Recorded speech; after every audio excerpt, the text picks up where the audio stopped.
دا کوم خوش قسمت خلک دي چې الله ورته ګوري او الله ورته خاندي او مسکی کېږي د الله د شانه پورې چې کوم خاص دي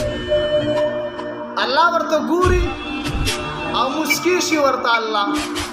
او خاندي ورته الله نبی علیہ الصلوۃ والسلام مبارک فرمایل چې کوم کس دا درې کار کوي الله ورته ګوري او خاندي الله ورته مسکی کېږي یو دا چې دی اون خلک ودوي او دی راپاسي او الله ته ودرېږي تهجد ته الله ته ودرېږي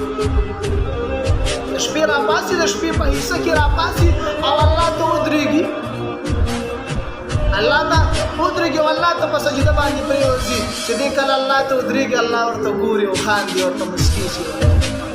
الله ورته مسکی شي او دویم نبی علیہ الصلوۃ والسلام مبارک فرمایي چې یو کس دی د الله بنده دی او دی په مسجد کې صفونه صحیح کوي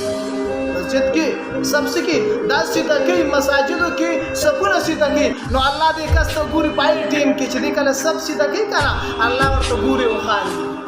موږ تاسو مسجد ته راځو نه منزله مسجد ته راځو نو بیا به صفونه سیده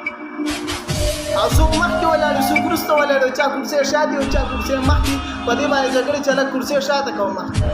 او درېم نبی علیہ الصلوۃ والسلام مبارک فرمایل چې یو مجاهد دی او دی په جهاد کې صفونه صحیح کوي